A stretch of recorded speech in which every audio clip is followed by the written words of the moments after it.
Comunicato ufficiale del movimento estremista ligure di appoggio al governo Draghi. Direttamente qui dalla cucina ufficiale del movimento estremista ligure. Siamo in diretta, per dimostrarlo abbiamo anche le pentole sporche. Perché? Allora, prima di tutto dobbiamo dire che andando in giro si vede tanto lassismo, la gente sta abbassando la guardia, va in giro nei bar, gente che fa finta di niente come se non esistesse più, e invece il problema c'è ancora, e mi riferisco all'unico problema veramente importante, il problema dei milanesi, perché i milanesi invece ci sono e agiscono sotto traccia. Adesso c'è anche la variante brasiliana, no? Che sono quei milanesi che vengono in Ligure talmente da tanto tempo che pensano di fare l'accento ligure, no? Li senti parlare, sembrano Toninho Sorreso. Oh, mi scusi signorina, mi dà un pezzo di focaccia, uè, bellina figa. Non so se avete sentito ad esempio i fatti di Camogli. A Camogli c'è stata questa famiglia di Lambrate, bellini di Lambrate. Lui fa il dentista San Giuliano milanese. Questi qui venivano tutti gli anni in vacanza a Camogli. Adesso sono stati con il Covid costretti a stare a casa e hanno chiesto alla padrona di casa, senti che faccia che hanno avuto questi qui, un piccolo sconto per tutti i mesi che non sono venuti, perché in 4 mesi sono venuti una volta solo. No, ovviamente. Alla fine hanno litigato e hanno costretto questi milanesi a prendersi le robe, le carabattole e portarsele su. La signora è andata lì, una signora di oltre 80 anni, è andata lì a controllare che questi qui non facessero danni. Perché i milanesi lo sai che fanno sempre danni, ti rigano le vetrinette, ti sputano sopra i cenitrini. È andata lì, oh, questi milanesi, ma guarda che faccia che hanno avuto, non hanno toccato niente, non hanno rotto niente, era tutto a posto, hanno rimesso anche le saponette come erano.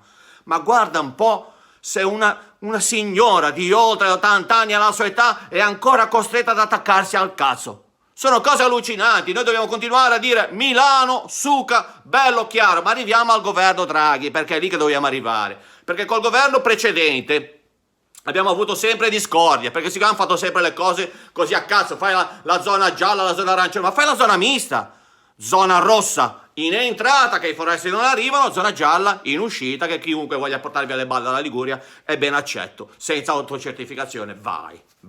Oppure la cosa dei ristoranti, ma che senso ha? Zona rossa, apri i ristoranti, che lì non c'è il pericolo dei milanesi. Zona gialla, chiudi, stai in difesa. Invece qui hanno fatto tutte delle cose rigide. Invece arriviamo al governo Draghi. Non è iniziata bene con noi, perché questo qui ha fatto tante consultazioni, tutti i partiti, hanno chiamato anche i partiti dell'Ucraina.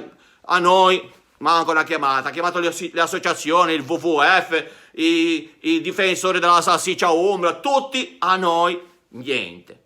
Sono stato lì 5 giorni a guardare il telefonino, che squillasse, non squillava, ogni tanto squillava, mi chiamava qualche mio amico per andare per funghi, ci buttavo subito giù, niente. Alla fine mi sono deciso io, dall'alto della mia statura istituzionale, a prendere e chiamare. Ho guardato il numero sulle pagine bianche, sull'elenco telefonico, ho letto Mario Draghi, 010 58 27 eccetera eccetera, che non lo so dare il numero di Mario Draghi, chiamo, ci dico pronto, Mario Draghi, mi dice no guardi sono la moglie, aspetti che ce lo chiamo, Mario, c'è un altro imbecille che ti cerca, convinto che tu sia, arriva sto qui, fa, oh scemo, io non sono Mario Draghi di roba, sono Mario Draghi dalla Sciorba. E ci dico, ah meglio, così vengo lì in autobus, no?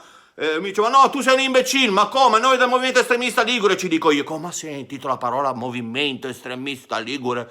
Mi dice, oh, beh lì, noi di famiglia siamo tuoi fans, mia figlia c'ha il poster di te nudo in camera, beh, poi abbiamo seguito tutte le battaglie del movimento estremista ligure, quella sputa nel ripieno dei ravioli che dai ai milanesi, quella l'abbiamo seguita proprio tutta. Insomma, alla fine Mario Draghi è uscito fuori che è un mio fan. Lì per lì non abbiamo parlato di ministeri, no? Però ho strappato una sua promessa, che sul programma di governo ci sia scritto che io sia il premier o che io sia una duca, per tutto il mondo vale Milano, suca. Beh, link Mario Draghi. Se volete le magliette le trovate da Willy Sport.